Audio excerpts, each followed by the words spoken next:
And so I've read both of his books. Damn, this guy reads? He's literate. Bro, what a fucking loser.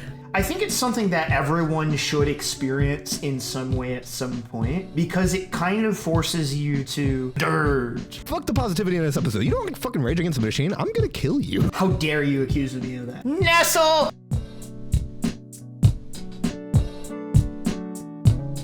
There's a really cool game out there where it's like kind of like, not like a text adventure, but it's like the gimmick is that you're on social media and every time you refresh, like a year passes because like you're in space.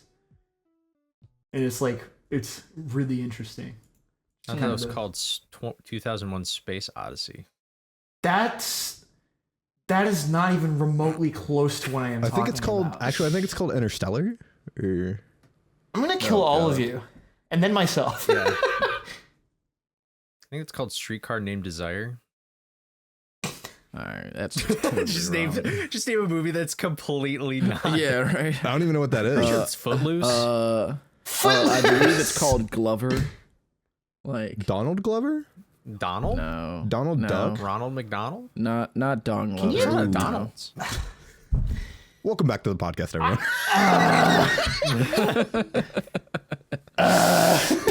Oh boy. Welcome. My name is Nestani, everyone.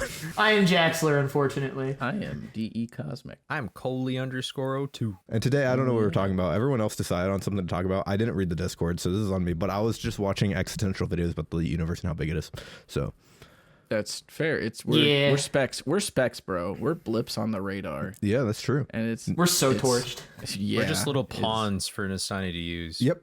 And nothing you podcast. do matters, you know? So you could either take that as like a good thing, like nothing you do matters, do whatever you want, or nothing you do matters and Yep. oh no. Life sucks and then you die one day. Yeah. However you wish to take that, you know? Mm-hmm. I'm glad to start off this podcast with existential dread. Anyway, I didn't mean to bring this in here. Yeah. What are we And talking about? this is a good uplifting note, you know? Yeah, Letting compared to people- last episode. Yeah. Letting people embrace the idea of free will on a new level, you know? So, how's everybody's week been? I do want to ask that, and I mean that genuinely. I'm unemployed. Yay! Let's go. Let's fucking go! Yeah, well, Nestani was talking about existential dread, or watching existential dread occur before his eyes. I was businessman. I could smell the money, you know? I was making phone calls, like I was doing the whole business thing. I'm gonna be that guy on Shark Tank one day, you know? You won't be, but continue. You're fired. You won't be. Excuse me. Dude, I don't think you'll be a shitty enough person Fucking to be a billionaire. shit. Hey, my role model once said, be friends with everybody to use them and sink them down to the bottom. That's what my role models say. Am I your role model? Who was your role model? Who dude? was your role model? Oh, wait, I know the answer. It's Steve Jobs. Steve Jobs, baby. God damn it. He made a hell of a movie. A hell of a movie. He made Did no such thing. We covered this, by the way. He made nothing. He did not start Pixar. He bought it. This is the By the way, worst we bit. never- Let's not bring this back. Can we No. stop? Absolutely I mean, not. we're talking about role models today. Yeah. So, Yeah. you know, I thought I would just name one of my own. Yeah. You know. This is to contrast what a terrible person Steve Jobs was last episode. Yeah. So we were talking about where we draw inspiration from and who our role models are. So Cole, if you want to What go ahead, is you got a somebody in role mind? Yeah. model? What do you? Yeah, want I was gonna say too, That's a before good we even question. like get That into is a good naming question. names, Go ahead. Go ahead. Yeah, I was gonna say I think that role model is a dangerous term, right? And I think that dangerous. Yeah, because it automatically makes you hold somebody to a standard that, you know, like especially now that we see more of each other than ever before, right? It is impossible to have somebody live up to the standards of being a role model. I think that you can certainly consider that person a place to draw inspiration from, a place to draw values from. Yeah, that's what I was going to bring up too, right? Is like there's different types of role models as well. Because there's a big difference between the person who's like, oh, this is what it means to be a good human being in this world. I really look up to this person. That's the kind of impact I want to have. Versus, oh, this person is doing this thing that looks really freaking cool or sick. Now I want to go do that, and I want to chase that, right? So it's not exactly like, you know, there's people that influence your values, and there's also people I think that influence like your drive in sort of the what versus the who, if that makes sense. And I think like you can have someone be that for both, but I think those can also be two very different questions, right? So yeah. I remember seeing an artist called Julian Baker, who she's an acoustic she's an acoustic guitarist that also is a singer-songwriter. And I saw her in Philadelphia a couple of years ago. Audio listeners, Nestani just did like an air guitar and went like he's an animatronic on the Freddy Fazbear stage. Like that was one of the worst ad-libs I have ever seen in my entire life. That was dog shit. That's what I burned. No, I'm not welcome. That actively made my day worse. This is why I just ignored it. That's why I just ignored it. I'm really good at bringing people. I can't ignore war crimes like that, Cosmic. You know me. That's fair. I gotta call out injustice when I see it. But anyway, I understand. Yeah. Strong values coming out here. I expect your role models to reflect that. Role models. So my role model is the Pillsbury Doughboy because he makes great cinnamon buns. So anyway, so I saw great buns. What? Ooh. Can't believe we're getting political. Anyway.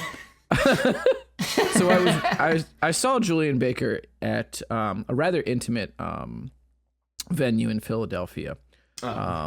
And no, not we like were that. having sex. No. She's a lesbian, so that definitely didn't happen. So there's a point between one of her songs, or between two of her songs, where an audience member says, "You're my hero, Julian." No, I mean, sorry. At that point, I don't know. I don't remember what year this was. So I don't know if that was a common thing to shout at that point. Or I don't remember, rather. Fuck 12's been around for a long time. Anyway, continue. It has, but you get my point. So go ahead. So this person shouts, "You're my hero, Julian." And Julian, like, I'm so close to the stage that I can actually see her face get like visibly contorted. And she looks up to where this person yelled from, and she goes, "Hero's a strong word. Let's go with peer." And then launches into the next song. And to give a little bit of backstory on Julianne Baker, her songs are often structured in a rather confessional way, where she's either talking about herself or she's, you know, talking about a character who is sort of just laying out the ways that they've wronged somebody or some people, you know, usually on an emotional level, or they'll be talking about how much they need somebody back in their life or how much they need somebody currently in their life. Yep. Things like that. So for her to, you know, be talking about these things and laying herself bare in that way, you know, it's in line with her to say, you know, I'm your peer, because she is essentially displaying, you know, these very raw emotions, and to hold those up, I assume to her, to hold those up as like this, some sort of pedestal, like, you know, that, you know, she's quote unquote special for doing this necessarily, that would be contrary to, I think, the philosophy of her songwriting. So her saying, you know, I'm just your peer, that like really hit home for me, because it was somebody really going, you know, instead of the brand of bringing themselves down to being grounded, they were in the moment just being grounded. Yeah. So that's another reason that I hesitate to use the words like hero or role model, because, you know, it's just a rather strange way to view somebody, I would say. Like, heroes to me are saved for fiction, essentially. So then what are we defining this conversation as? I think we can go both. Rex. Yeah. Both, right? So it's like maybe we can start by being like, hey, let's talk about who influenced our worldview, and like who we took inspiration from on that, and then maybe also talk about, okay, who really drove and influenced what we're pursuing, if that makes sense. Because I think you're right, Nestani. That is kind of two different conversations. So maybe it makes sense to start with the first. I feel like it breaks down into even more, because I feel like I draw inspiration from different people for different things at all times. Same. So it's like, hard to nail that down. But yeah, I think it's one of those things too, where when it comes to viewing somebody as an inspiration or understanding what you like about somebody, either as a human or about like as like in terms of their work or what they do in the world, either as a hobby or as a job, there's people that are foundational, I think, you know, in your developmental stages that you like the draw founding from. fathers. I don't draw anything Like from George them. Washington and Thomas Jefferson. Thomas Dude, Jefferson. I'll be so for real. I only know the one. I don't know. I don't know the other daddies out there. That's the only daddy I know. Other daddies. We're getting into dangerous waters here. Oh boy. So who wants This is to gonna be start? a long hour. So You're welcome. Somebody launch because I already did a monologue. I can start. Cole, if I believe in you. I can start. Thanks. So I'd like to preface this, by the way, as if I say one of these role models and then somebody's like, oh my God, you like them? Like, what the fuck is wrong? Audio listeners, he's putting Nestani is. I'm just existing. Keep going. All right. I didn't catch any of what happened. Go ahead. Anyway, so oh my God, I'm gonna just That is so cover distracting. Nestani's face cam because it's so distracting to me. God, this is like Nestani on his streams has the soap cutting shit, and that just like if that shit is on my monitor, that's all I'm staring at. Like I am so monkey brained that I will just be like, and like Nestani is literally just jiggling keys in front of you right now. That's yeah, literally he what is. he's Like doing. that's basically all he's doing. All right, so here's the thing: is that any of these role models, I don't know if they're great or bad people. Yeah. I never want to meet any. Good? I'm sorry, any of my inspirations ever. I never want to meet them. I met one this fall actually, and I regretted it. And I'll start with him first. Yeah, fuck that bitch. Sorry. I met Roger Craig Smith, which for anybody who knew, Roger Craig Smith is a voice actor, and he plays characters like Sonic and Ezio are his two most popular. Oh, you told me about this guy. Wait, don't you have something for me? I have a signed. I don't have it here. I have like a signed thing for you. Oh yeah, yeah. That's We still haven't and it done says, anything like, about that. I still haven't done it because I don't know. Anyway, yeah, continue. But I met him, Ezio. and it was a great interaction. But it was a lot of money to meet him, which I mean, it's like a meet and greet kind of thing. But that was one of those moments where, you know, everybody says like, you know, celebrities are actual people, and some people, you know, like the glorifying of celebrities, like what we just talked about. And that was something that really solidified it in stone. It was a great experience, but all I wish I got out of that conversation or that interaction was a conversation. Like I wish I just had a conversation about him about voice acting and things like that, but I couldn't. But so in terms of like acting and stuff like that, because I've had a theater background in high school and things like that, and I would think being a voice actor would be fun one day.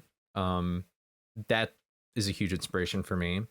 In terms of YouTube content, should I just list them all out right now? I'll just list them all out right now. I mean, guess. I have a thing to Pick. say about like meeting people that you like look up to. Sure. Because Yeah. I've been able to meet a couple of musicians just either through like VIP or just like they hang out afterwards.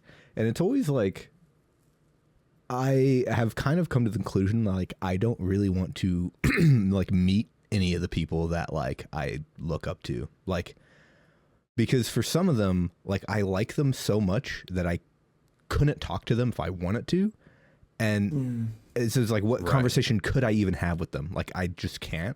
And then also it's just like most of the times when you're meeting these people, it's like I paid like $250 to like VIP at a Lindsey Sterling concert. It was Evanescence, Lindsey Sterling. Love both of these groups. But I go to meet Lindsey Sterling, and when I tell you that the interaction was 20 seconds, that's overestimate. You know what I mean? Like what happened was we were in a line. I went up and I was like, hey, what's up? We took a picture. Gone. Yeah. There was not even a like opportunity to really be like, hey, I like your stuff or like whatever. And it's also just like, what does it matter to them for you to say that? at some point, because for me, I'm like, they hear it all the time. Like nothing I say exactly right impacts like their life.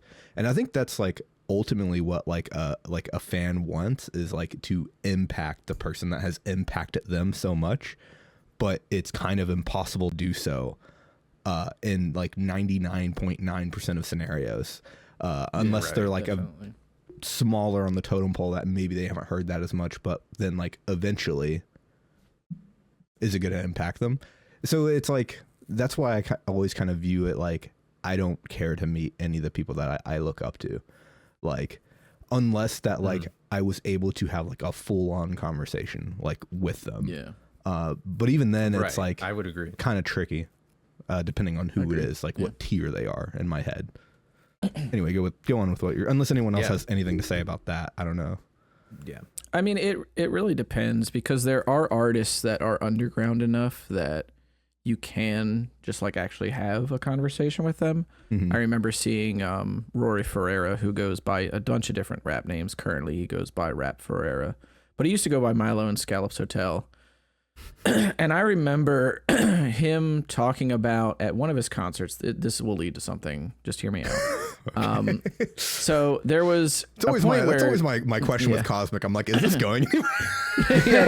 It'll go Are we about to get hit with the unskippable cutscene? I have to preface it. Yeah, actually, context is needed. Unskippable So cutscene. At one point between his songs, he said that his dream is to open a grocery store so that he can play shows across from it all the time, so he can just have snack time on lock. So he was like, yeah, people will go. People will go to the show, do an interlude. People will go across to the grocery store, which he also referred to as the grockery store. And then they would come back, with their snacks and keep watching the show. So after the show, a bunch of my friends and I went to a diner, and I tweeted him and I was like, what's your favorite, snack or whatever? And he said brownie bites. And so he walks into the diner like 5 minutes after he replies to my tweet. And then he comes out of the bathroom and I was like, why is that your favorite snack? And I was like, why are brownie bites your favorite snack? And he just like walks over to the table and he's like, I just like to snack on them, like that. And he just does that. And so who is this again? What is this hand motion? It's someone that owns a hotel. He's a rapper. He does like jazz Miles rap, basically. Morales. Oh, okay. He goes by. He's like Eminem. He used to go by Milo, and he also used to go by Scallops Hotel. But he currently goes by R.A.P. Ferreira, which is his full initials. Okay, yeah. Which is his name is Rory Ferreira, and then AP are his middle initials. But then he starts talking to like my friends and I, and one of his friends is like, hey, I want to do some art for some of your album covers or something like that. And he was like, send me it. What's your email or whatever? And so then they exchange emails, and then he's like, all right, y'all, I'm gonna go eat now. And then like walks away. And like at that point in time, it was an actually like unique interaction with him beyond just saying like, dude, I love your stuff. The Plain Speaking album was in constant rotation during my life. It was this actual just organic thing that played off of what he had talked about in his show. And he seems like a very down to earth guy that is just willing to engage with fans at the ground level and just kind of meet them where they are. That's been my impression for years. Yeah, it's just been my impression for years about the guy. So yeah, that's my story, where it was like, again, I feel like to your point, Nestani, I feel like that is one of those 0.01% cases. Yeah. Because pretty much every other time I've gone to a concert, what you said happened. If I got to meet somebody, that's what happened. Where it's like, hey, I really love your stuff, blah, blah, blah. And I want to be clear with something as well, too. Because, Nestani was talking a bit about that realization he had, with the Lindsey Sterling example. I don't see that as like having that experience as a bad thing. Because I think it's something that everyone should experience in some way at some point, because it kind of forces you to, well, wrap your head around why you not put this person on the pedestal, but re-examine your relationship with whoever this person is and what they do, right? But Absolutely. I think it also just kind of lets you get over that whole like not like obsession, but you get what I'm saying? Like, I don't know if I'm being super clear. They're not it just helps some you- mysterious man on a screen anymore. or It in does your help ear you anymore. understand, while actualizing that person, you know, by seeing them in real life, it does help you understand the disconnect, the fundamental disconnect between your world and theirs. Yeah. Because, you know, they just played in front of 10,000 people or whatever in a stadium, and you play Scooby-Doo or whatever the line is, you know. How dare you accuse me? You play Whiplash. You play Whiplash. Arguably worse. No. Maybe, People yeah. have been saying this. Damn. Mhm. Yeah.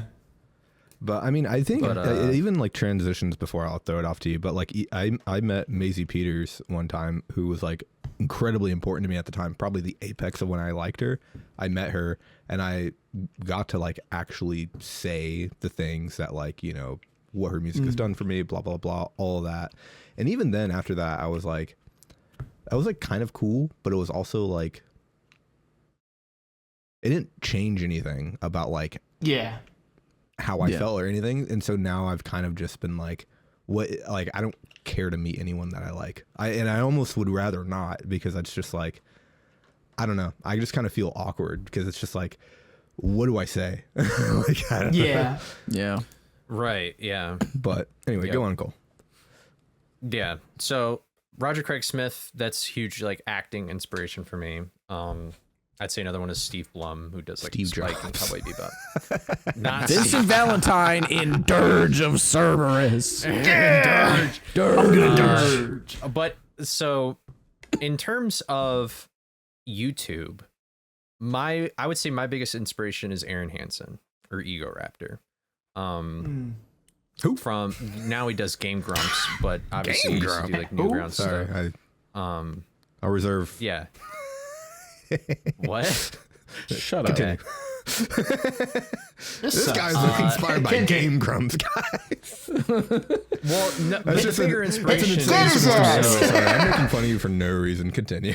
I I'm don't just even being an get the asshole. joke. I don't even understand. Tough it. talk from a guy in a motionless and white shirt. I'll say that. True. Damn. What do you mean? Motionless White is a great band. I don't know what you're on. They're all right. Except for They're like the all past two albums, we can ignore. Anyway, Yeah. before. But Anyway, continue. It's not about Motionless and White. I mean, obviously, I grew up in middle school. They were like one of the first channels I ever found. I have this weird thing where every YouTube channel I've watched, I can almost connect them with one another.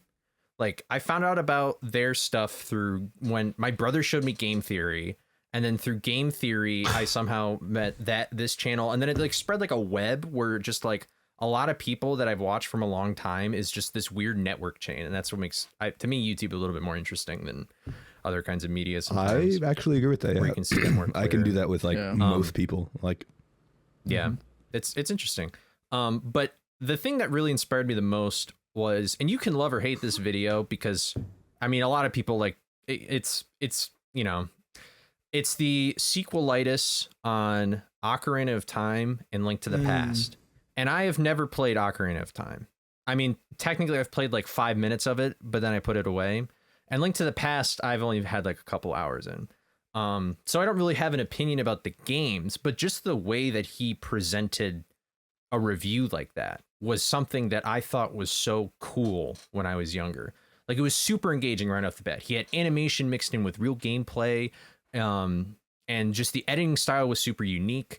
And just his comedy, his deliverance of what he was trying to say is so funny, and it's so inspirational. And the one and only video that's ever popped off on my channel is basically just copying his style and even some of his jokes, admittedly. And so when people were at first were saying like, this is just like Sequelitis, I was like, oh, that's awesome, that's exactly what I wanted. But then some people pointed out, like, this is the one comment that has ever hurt me on YouTube, where this guy was like, Aaron would hate you. Like, you should apologize to him. You need to take down your video shit. now. You should apologize. you should kill yourself. Kill yourself now. It's just that one comment, and I was like, I really like what this person did, and I would hate to have him watch that and think that it was ass, or to think that I was just ripping him off. But now I've gotten over it, and even in interviews, I've heard way worse things that people have done in terms of copying his content, and he was even fine with some of them. But really, just the way that he structures a video like that, it was super inspirational, and that's really kind of what I want to do on YouTube anyways, to make videos like him, because I thought they were so funny, and they also got me just thinking about like how to construct my own thoughts and things like that, or being able to help share my own thoughts with the world, and then having people kind of reciprocate.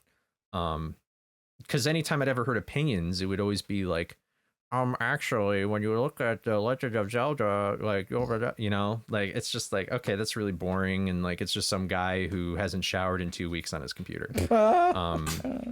So I would say that's my big YouTube inspiration, I would say, for the most part. Yeah, I don't know. And then my third person, this is a bit of a controversial person, as far as I'm aware. Why everybody's cringing right now? Everybody. No, I'm worried you're gonna say I just John thought Lennon. of 57 names to say that was your inspiration, Yeah, but I held same. all of them Yep. back. I shut the door. You're welcome. I don't really think it's going to be that bad, but I'm through my weight loss journey and like just being disciplined and things like that. And He's I about don't to say do Joe everything he Rogan. says, because Jesus Christ, I would die. Is David Goggins. Oh, okay. Oh. I thought you were gonna say David I thought Goggins. you were gonna say Joe Rogan. Ross. I thought you were gonna say Jared Fogle No. first. David No. Goggins. I'm a very big David Goggins fan. He's been on Joe Rogan before. But he's like a retired Navy SEAL he's like an ultra marathon runner. He did the pull-up record, world record. He's done a bunch of stuff. Oh wait, I know who this is.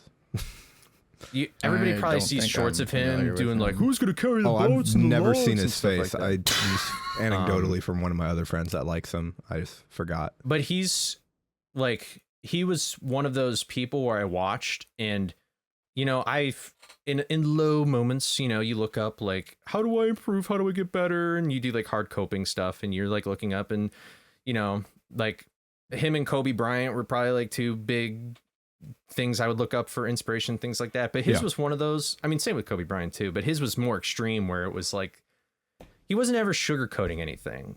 Like when I did stuff in like theater or things like that, you know, I always feel like people would sugarcoat things, like, oh, I weighed 300 pounds, and everybody be like, oh, that's fine. Like, that's not that overweight or anything like that.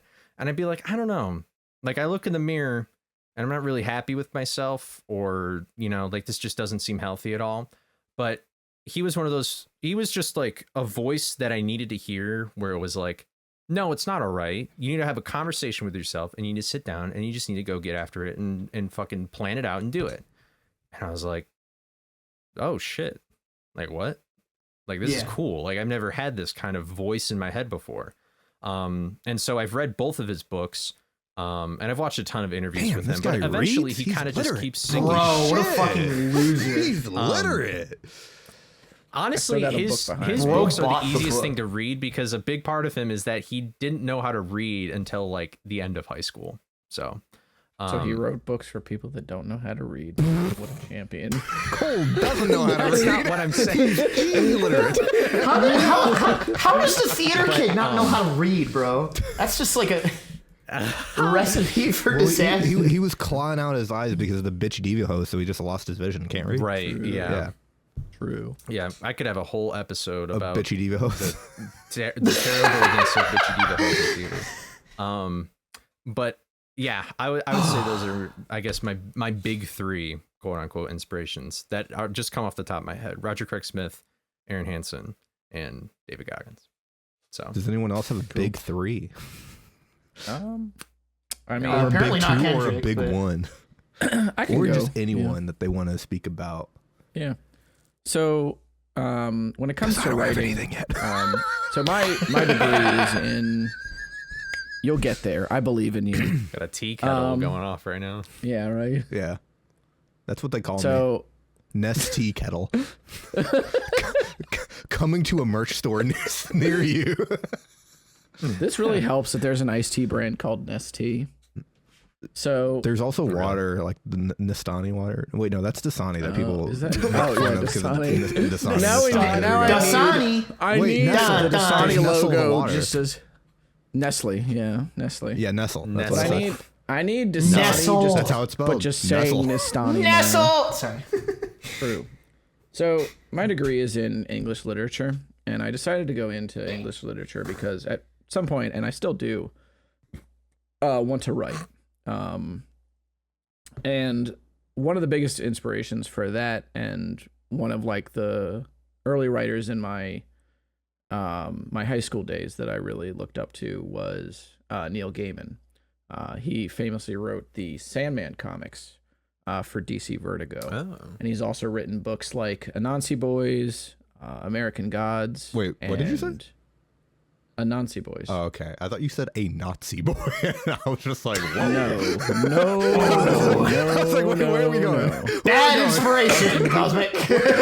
Where are we going? No. I was like, well, concerned. Anyway, go. You know the freaking sound that plays Challenger approaching when you're like unlocking a new character, like Brawl or something. Is this So is he this wrote, guy the same Anansi- guy who did Coraline? yeah, he wrote Or am I Coraline looking- as well. Oh, Yep. Cool. He wrote Coraline I as didn't well. know that. Yep. I thought that was Tim Burton, but oh well. No, it was not Tim Burton. It was Neil Gaiman. He wrote Coraline. He wrote Anansi Boys. He wrote American Gods, and he also wrote Mumford Good and Sons. Omens. Oh. He did not write Mumford and Sons. did not write decidedly. Mumford. Wait, you said Good Omens? Not to be confused with Bad Omens, the metalcore band. True. I know about them. Yeah. Shouts Bad All right. Omens. So, the interesting thing to me about Neil Gaiman was that when I was growing up, and like I was in high school during the early 2000s, Long, to the long late ago. 2000s. Yes, about like coming up on 20 years ago. You know, fuck you. Yep. So, so an interesting thing about him was just how like visceral and introspective a lot of the way that he wrote was, and I up until that point I did not know that a comic book could be as serious and dark and cerebral as he wrote. And in terms of like progressive and like forward thinking, he had characters from all walks of life, including like very high LGBT representation, to the point where when Netflix ended up adopting Sandman, 20 years later, there's no real need to like it was just progressive enough that they didn't even need to update anything like when they brought it into the modern world. And he had such a huge hand in the Netflix series that like any sort of criticism that came towards the series and the casting choices that he made, he was there to shut it down. Like there was a point where Death in the comics is like very, very pale. And he cast a dark-skinned woman as Death, and people of course were being weird about it. And he said, if you don't understand that the endless in this series, which are like different concepts that are eternal, like death, dream, despair, delirium, etc. He said, if you don't understand that these people can, or these entities can act, like look any type of way, then you've missed the point of the comic. And a lot of that forward thinking he was doing this in the 90s. Like he was writing these comics in the 90s. And a lot of the way that he was writing was just super ahead of his time. And it was pretty inspiring to me, as somebody that hadn't necessarily been exposed to many other walks of life, being like, a white kid in suburbia in a very small state. So it was good. Yeah. It was good for me to read that sort of stuff and understand like that a comic could be this serious, a comic could be this dark. Characters like this were there and they were real, and I remember, so I actually brought up like a quote too, where he talks about, he gave a commencement speech, and we'll end up probably putting it in the description. He gave a commencement speech at a university of the arts back in 2012. Yep, you're good. I got you with the link. Don't worry. I got you with the link. So he gives a commencement speech, and I had one quote, but I'll actually add another quote because Cole actually talked about how starting out he found it easier to find his voice or like find who he was in editing by copying first. And actually in this commencement speech, Neil Gaiman says, the urge starting out is to copy, and that's not a bad thing. Most of us only find our own voices after we've sounded a lot like a lot of other people. So there's that line. Mm-hmm. And then the other quote that he says, it's a very good speech, and I recommend people just listen to it in general, especially if you're looking to go into something that's art or art adjacent. But the one quote that really stuck out to me was, the moment that you feel that, just possibly, you're walking down the street naked, exposing too much of your heart and your mind than what exists on the inside, showing too much of your self, that's the moment you may be starting to get it right. And that, I think, is just such like a powerful, powerful way to put the like his catchphrase, which is just make good art. And he is, even though a lot of what he says is like pretty words, he boils it down to just very simple things. And when somebody tells him, you know, like, what do I do when I want to do this, that, or the other? And they're like, I want to write. And he just says, then go write. And go write.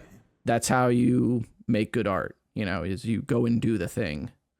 So huge inspiration for me. I still have like right here, like over my shoulder all the time, are just all of the Sandman comics right there.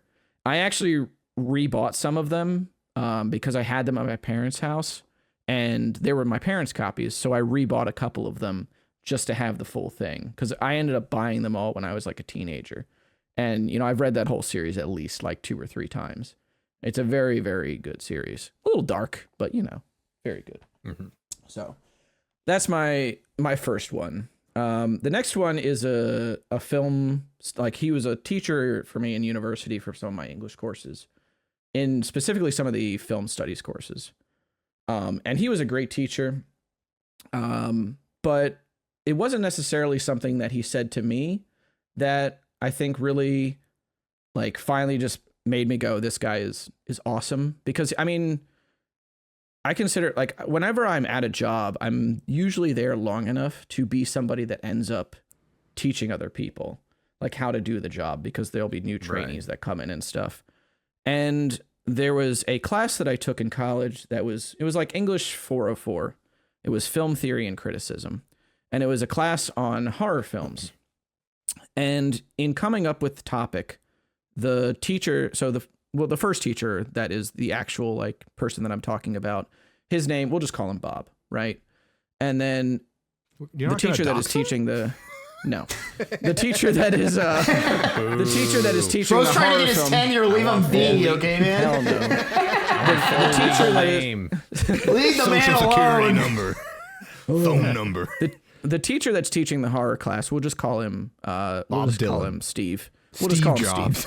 Steve. Bob Dylan. Okay. Yeah. Well, no, actually, no. God damn Scratch it! Steve. Scratch Steve. I thought we We'll were call him over Dave. that. Oh, We'll call him Dave. Oh, okay. So, Dave is having trouble. trouble. Dave is having trouble coming up with the topic for the next semester for this class. And Bob says to him, well, there's 2 ways you can teach a class. You can choose something complex and wow the students with how smart you are. Or you can choose something seemingly simple and help them to analyze how complex it really is.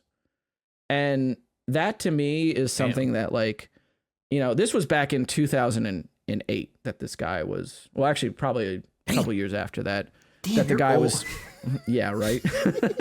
Actually, this might have been 2011, 2012. Damn. All right, y'all.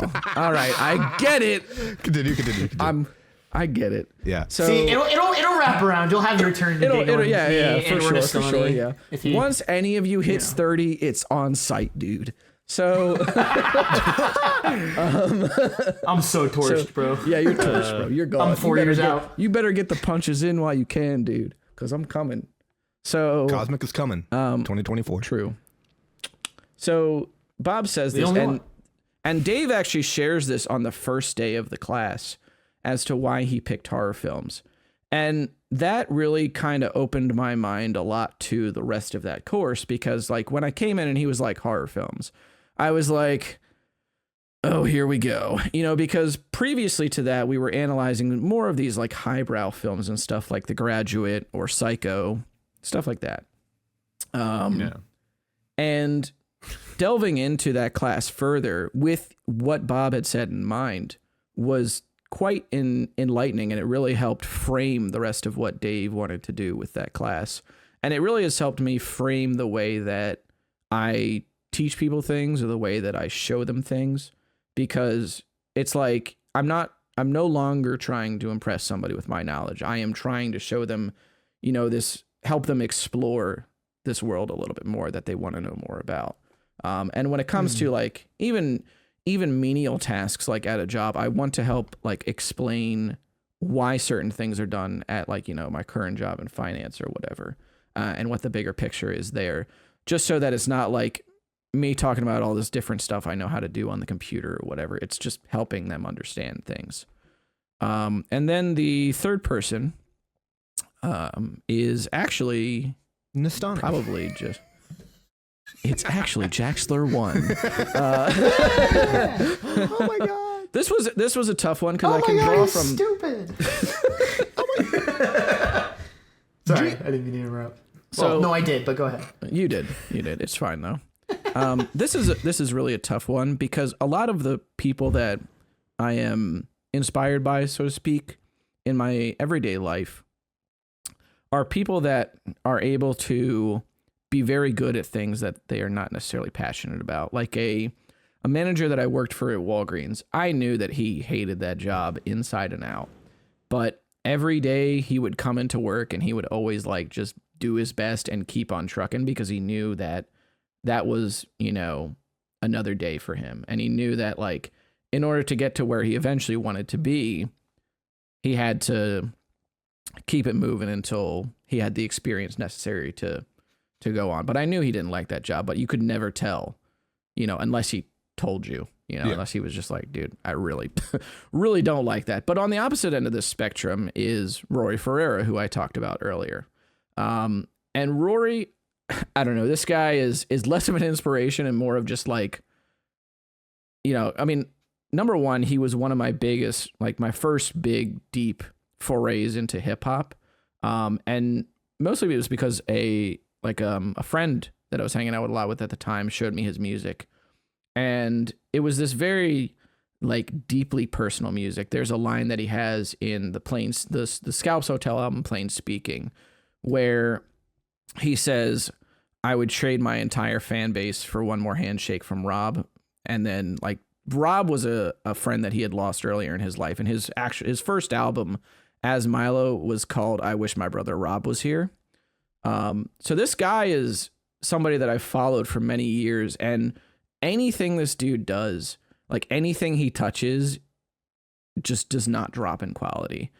He is like so well read and so well written that I don't know. It's seeing him live. I remember the first time he does like all of his production live, and he like mixes everything and even makes certain changes that he wants to make. And he actually, during one of the shows that I saw him at, he did like a medley of different songs. So he like blended a bunch of different things together and just did it all right there.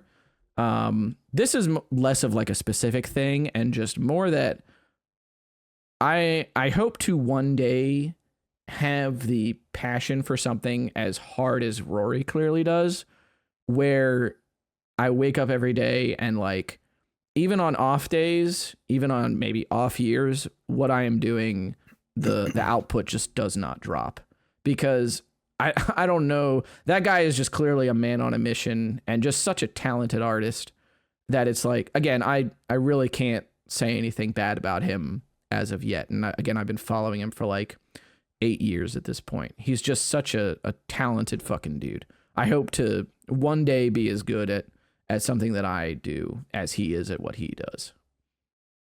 So there's my big three. And with a small like honorary mention. So yeah. Okay, Jaxler. Yeah. Go ahead. So for me, it's interesting in some ways because I feel like I kind of separate it into almost like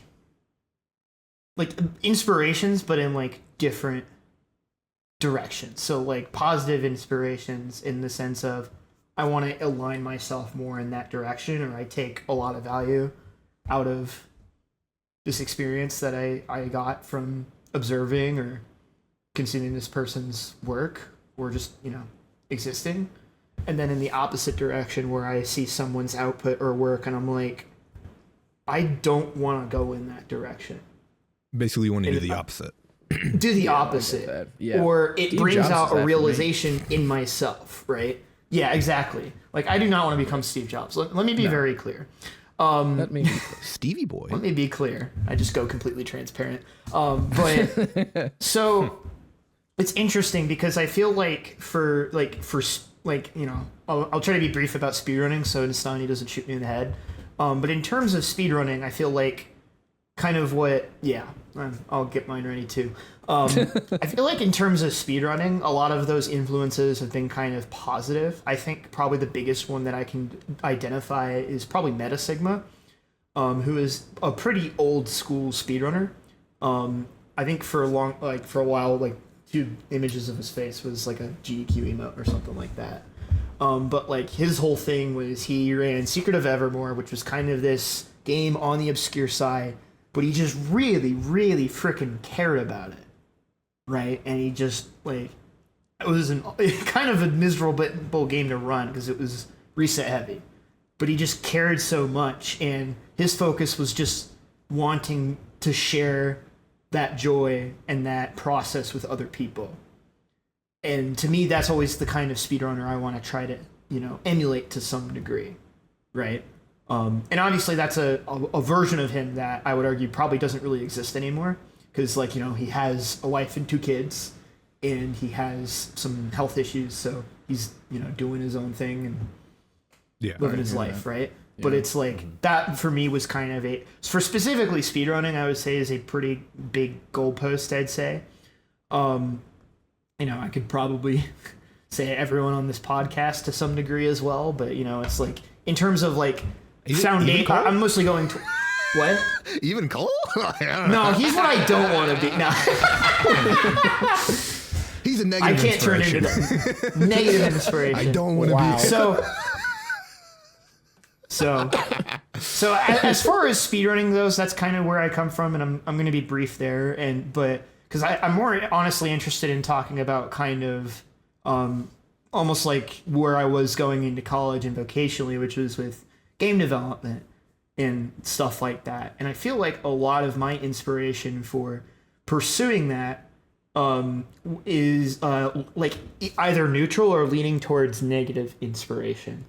I think I was given a lot of opportunities by just, people to explore the fact that, hey, 1, you're good at this, and 2, this is something that you can do with your life that has value, right? And so I had some people, like teachers in high school, for example, who really kind of helped nurture me in that direction, right? But that's more of a mentor thing, right? I think really the negative inspiration and just kind of the guideposts for me came in college, and a lot of that was from professors. I think most specifically would probably be in grad school, the 2 professors that I had for our capstone experience. They know I do streams and videos on the internet. Ooh. So I don't want to dox them. Oh. No. Well, and also, but we're coming for you, Randy. But I'll just not Randy. But go ahead. But anyway, Pat, if you're watching this, you know where I'm going with this. But I had a bunch of not only professors in college, but also industry people that I had met over the course of my college career. And especially the professors, they were just very close-minded and kind of in this box of this is what you should do. This is what making a game should look like. And you should be holding yourself to the idea of a stakeholder, right? So people who have an invested interest in what you're making, right? Because maybe, if you're in an industry, you got funded by them and they want to see a return on their investment. Or it's just someone who really cares about what you're working on, right? Like a community sort of thing, right? And I really found myself pushing back against that. And in a way between that and a little bit of the speedrunning, it kind of pushed me in the direction of I want to do things for myself and that bring joy to me and the people that matter to me, versus people who aren't really invested in my shit for the what I would, not the wrong reasons, but reasons that don't align with my values, right? So like my professors, for example, that he's raging against the machine. That was actually a pretty good one. It was good, but it's Rage Against the Machine, which I don't like. So you don't like Rage Against the Machine, dude? Oh my god! What, dude? Hey, fuck the positivity in this episode. You don't like fucking Rage Against the Machine. I'm gonna kill you. What do you mean? You don't I thought you didn't like them. Average Rage Against the Machine fan. One of the greatest rap rock groups ever. Like, you don't like anything they've ever done. Not one song. Not really. Well, you know what they say, Nestani? Know your enemy. Good one.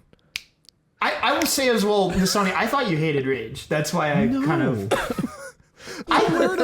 Sure, I like Rage Against the Machine.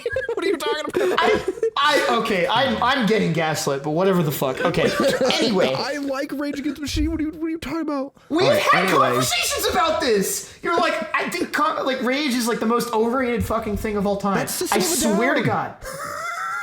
I hate System of a Down.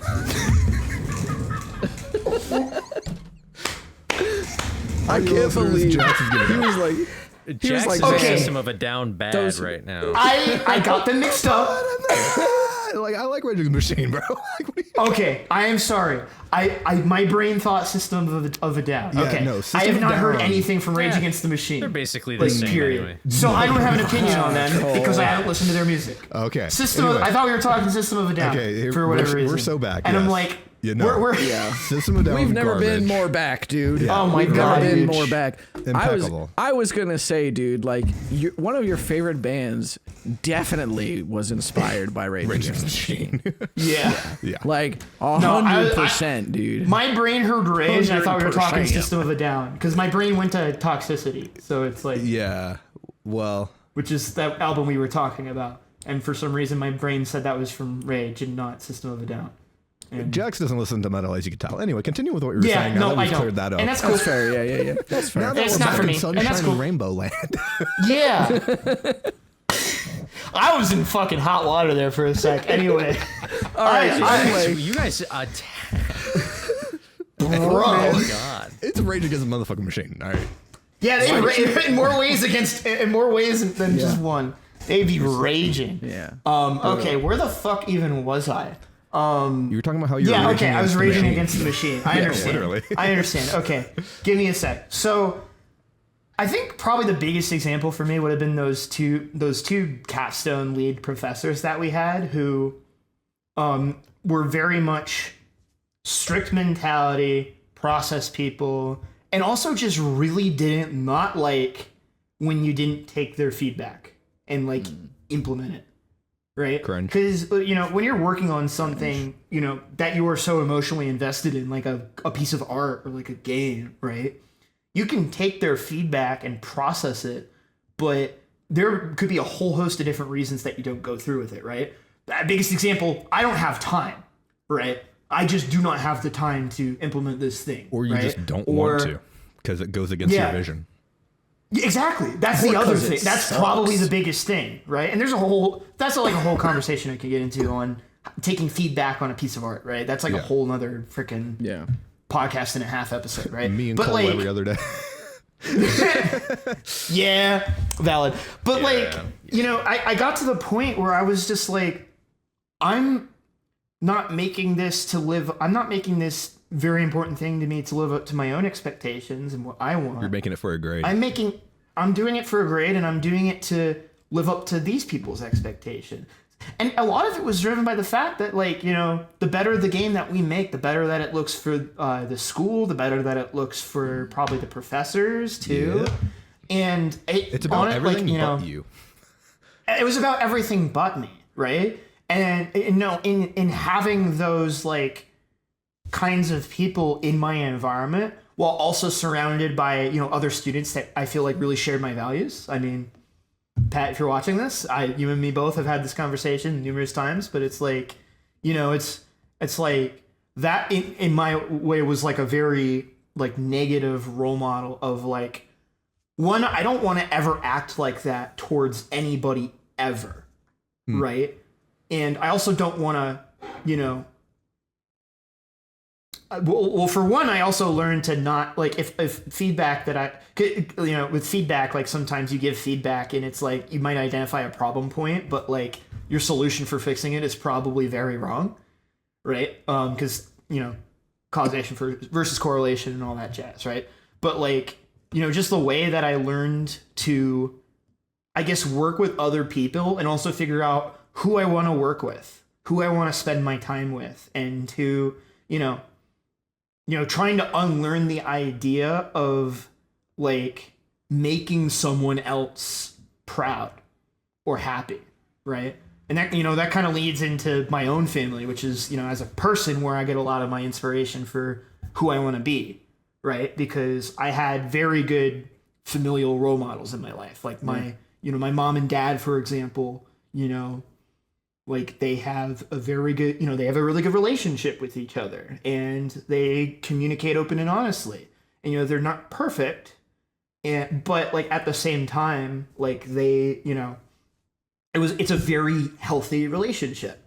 And so, you know, to see that as well as, you know, just like the work ethic of the two of them, and as well as my granddad as well. I think, you know, I don't think I've talked to any of about this, but my grandparents, especially my granddad, are like there is a very clear footprint in the person that I became, because, you know, growing up, I kind of idolized them in a lot of ways because a lot of what they did was community building.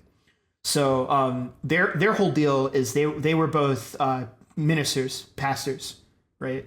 In the let's go Jesus. Yeah, let's go Jesus. In the Baptist wing of the Presbyterian, not Presbyterian. It doesn't really matter. Continue. Yeah, right. They're a minister. All you need to know is it's not one of the bad ones, right? And like their whole thing is they would move all over the country because they were helping communities get their ministries kickstarted. I think one of the biggest things that they did is, you know, in Utica, New York, yes, the Seam Hams Utica, they set up a ministry there and they were helping refugees. I don't know if it's like that's just like the name of everyone from that country or a specific ethnic group from within Myanmar or Burma called the Karen. They due to like civil war and like conflicts, they had to leave the country and they all basically emigrated, a lot of them to Utica, New York, and they were all Christians. I think that's a big part of the reason why they left. And my grandparents were the ones who welcomed them in and gave them a structure and a place to be, and, you know, helped them, you know, learn English and teach their kids and help them find work, right? And so kind of that aspect of, you know, a lot of, you know, what I took from that is like, that's what I want to do. I want to be that person who is kind of not like the architect, but kind of the glue that's like building and preserving a community. And I think it impacts like really a lot of my life, you know, especially with speedrunning. That's probably the most like obvious example, because I love running small games. Yeah. I love running small games and trying to get communities going and built around it. Yeah. Like you tell me that and I'm just like, wow, a lot of things just sort of boop, boop, boop, boop. Just makes sense, right? It does make sense. Yeah. Pretty much, right. Yeah. But it's just like, you know, in other ways, because especially with my granddad, because, you know, I wouldn't say put him on a pedestal. But, well, honestly, you know, maybe I did. I mean, yeah. You may not now, but maybe you're allowed to put people on looking back, I think I did. And I don't think that was, you know, I would argue, you know, I would still think he's to a degree worthy of that. But there's also some things that I think I picked up from him that aren't maybe the best. Like, for example, my granddad, you know, is a very anxious person. And, you know, his way of dealing with anxiety is to try to get information as much as possible and like take control of what he can and like check in and do, and just like very, you know, problem solving oriented. I think, Nestani, we've had this conversation before of like, sometimes you don't want to solve the problem, you just want to be heard. Yeah. My granddad is very much the all right, how do we solve this problem? Yeah. Right? Or like, if I'm feeling anxious, I got to solve this and I got to do this, or I got to stew on it and think about it and really process it. And I am very much the kind of person to stew on it and think on it and process on it. And some of that's just, No way. yeah. So it's like, and in some ways, I think my ability to do that is very powerful. I think it's a big reason I did so well in school is because it really helped me to problem solve and to really dig deep. Yeah. But, this whole last month, for example, I've really been struggling because, sometimes that's a process now that's involuntary, right? So it's like, and there's a whole thing to be said of like inheriting the traumas of the people who raised us. And, that could be like a whole nother topic, but Sounds like a really kind of like what we were topic. saying is like sometimes when you put people on a pedestal or you like really idolize someone, it can be damaging. Right. So Yeah. Quite true. that's kind of where I come from a little bit. So there's your Jaxler lore dump, I guess. But Good shit. Yeah. I guess that means it's my turn, huh? yeah, and It does. oh Yeah. no, Nestani has to talk about his feelings. Yeah. Whoa. Careful, podcast listeners. Your speaker may implode.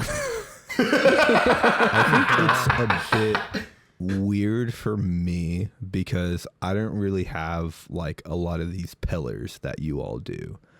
Even though Yeah. it may seem like I do, like I forget who said this, but like I think it was a conversation with Steph Curry or from Steph Curry or something with him where he was basically like he basically said that he gets fuel to like go out in the second half by scrolling Twitter. Like he reads hate comments about himself on Twitter to basically give himself the inspiration to go out there and be a killer. And in that same like kind of vein, I feel like I draw inspiration from like a fucking bajillion different things, but all for very hyper specific reasons and not for like giant pillars of what I do, if that makes sense. Like I can't point you to a single thing of like, I like to film. I don't have any single person of like, I don't even think I have a group of people for that yet of like inspiration for things that I want to film. I just know that I like to do that. Right. But even for like speedrunning, I can't point you to a single person. Like, you know what I mean? It's just like, because you got into it because of Ryan, but I wouldn't. Yeah, see but I just like pointing him as an suddenly, inspiration. like he's not necessarily an inspiration. I just like happen to start speedrunning and I happen to like it, but I don't necessarily have a single inspiration. Yeah. So for me, it's like my inspiration comes in not those types of things, but more so like of the emotional side of things. Like, what does this person like make me feel? Like I would say like, for example, I draw inspiration from Mango in terms of like my competitive side. Like anything that I want to do competitively, I can kind of draw that feeling back to largely to Mango. But then it's also like I can draw that to like Kobe, and Kobe is like inspirational of just like how to choose like just like the work that is required to get good at something. I take that inspiration, and then like so there's like a whole mess of people, but I would just say if I had to choose one person or a couple of people, I would just choose one person as my primary source of inspiration, and that would just be my mother. Because I think for all the things that I want to do in my life, I think the biggest one is just that I want to be like my mother and affect other people like how my mother has affected me. And Awesome. basically just like be able to spread that kind of love that she has spread to me. And that is kind of like where I draw like, that's like my single pillar of like a lot of inspiration for me. And I don't really have like a lot of other things. Like, a lot of other people are very important to me in terms of like, I'll draw inspiration here, but like, it's like, boom, I'll take anything that I can get. Like anyone on the internet, anything that I can draw inspiration from, I'll draw that one thing. Like, You know, like I'll draw inspiration from Jax of just like, I want to preserve like this thing or this game. It doesn't even have to be in speedrunning, just preserving things, right? I draw that from like Jax, for example, or like, you know, even drawing like how I process my feelings from someone like Lily Pichu. Like there's like a bunch of different things that like I draw from, but like, I think if I had to iron it down, I would just iron it down to simply my mother. Because I don't really have, it's funny because for all of my hobbies and interests, like I don't really have like a single like overarching thing. It's normally a collective. Like for music, it's like a collective of all these different bands, of all these different artists that I draw inspiration from individually for like the thing of like how I want to like be a singer or like, you know, sing better is like 10 vocalists. Like I can't choose one, you know? So yeah. Yeah, I mean, that was the thing for me was like, I didn't really go into talking about my parents because basically for me, the way that my parents raised me was sort of the foundation for the people that I would then go on to be inspired by, like the seeds that they planted and everything, you know? And I think that that was like their contribution to it. But when I went into, you know, preparing material for this podcast, I didn't necessarily gloss over them, but I thought, okay, well, if it comes up, it comes up. But I'm going to focus on, you know, influences outside of my immediate family. But I mean, immediate family, if that's an inspiration for you, it's like, I think that that is probably one of the most important places to draw from if you can. So it's like, because it is hard to replace that type of connection. So, yeah. Yeah. I 100% agree with that. Yeah. Go on. Were you about to say something else? No, I was going to say the connection that the listeners can make is liking and subscribing to the podcast. this is true. People have been saying this. I guess that's a good part to wrap it up unless anyone else has anything to say. Smile. No, not really. I think I'm I mean, all right. not really. I mean, it's one of those things. This is one of those topics that we could, I think, We could go on for unfold a lot of layers. But I think it's at also that just point, like for me, it's just a little too broad. Where I'm like, I don't know how to choose. Like, you would have to give me like, where do you draw your inspiration from in this specific thing? Then I could probably answer. Yeah. But when you just say, where do you draw your inspiration from? I'm like, I don't have an answer. And I think that's just kind of what happened. Because what is undirected inspiration anyway, right? Yeah. Like it's true. Yeah. And that's kind of why I just decided to draw mostly from writing and the arts, because it's what's important to me. And I think that's why Jax also started off with speedrunning, because that's what's most important to him. And I don't have anything that's important to me besides liking and subscribing to the podcast. You have a lot that's important to you, and I think that's why you couldn't start anywhere. So possibly. Yeah. Anyway. So anybody have anything going on this week coming up? Anybody going to be on Hotfix maybe or anything? Anything else coming up? Don't think so. I'm just going to be breaking my hand on stream. That's all I'm doing. Yeah. Let's go and watch Nestani break his hands on stream with Strider 2014. Yep. And then I'm just mashing literally for an hour every day. He's just mashing for an hour every day. But we're going to get on out of here, folks. See you. Goodbye. Take it easy, everybody. Thanks for hanging. Pussies. Bye.